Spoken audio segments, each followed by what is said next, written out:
читальном зале библиотеки имени Гаспринского собрались писатели, общественные деятели, журналисты, молодежь и читатели журнала «Йылдыз». Главная задача издания – быть интересным, вносить свой вклад в развитие и сохранение языка и привлекать к литературе молодое поколение.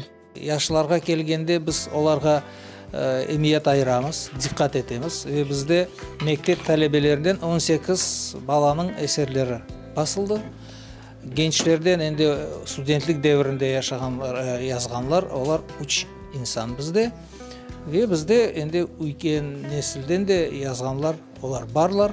Endi olar kalemleri kavi, yazganları belli. Bu insanların herkes bile olar endi bizim yazıcılarımız. Журнал «Йылдыз» – летопись крымско-татарской литературы. Первый номер журнала вышел в ноябре 1976 года в ссылке. Тогда его редактором был известный писатель Черкез Али. В разные годы в издании работали такие известные журналисты и писатели, как Шамиль Алядин, Урие Демова, Сабрия Сиутова, Сафтер Нагаев, Аблизис Велиев, Наджия Метова и многие другие. Сегодня наряду с известными именами свои произведения публикуют и молодые поэты, писатели и художники.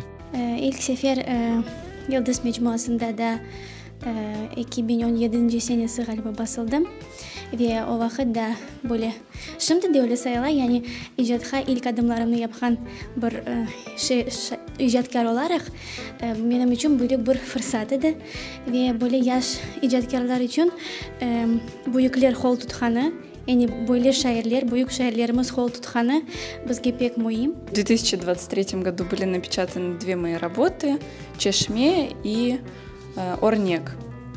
В своих работах я стараюсь прославлять наше искусство, наше творчество, нашу культуру. И журнал «Йылдыз», он дает возможность показать себя. Во время презентации журналов «Йылдыз», вышедших за последний год, вниманию гостей были представлены также фотографии, связанные с историей создания и развития издания. Прозвучали литературные произведения. Til jetinden, milli aң jetinden bizde şunda bir düşkünlük sezilgenden olsa, bir ağırzam muhitте yaşasak da Yıldız yine ayak üstünde tura. Buna ne yardım ete cümleden yaş yazıcılarımız, şairlerimiz tepede olayatkanı kuvandıra ve onların eserlerinde tam bedi eser diyecekten bir tüs bir koku var deyen keyle bizge.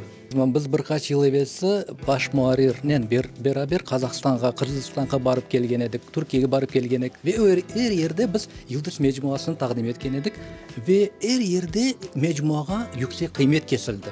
На сегодняшний день у журнала «Йылдыз» около 500 подписчиков. Альманах издается раз в 2 месяца тиражом 600 экземпляров.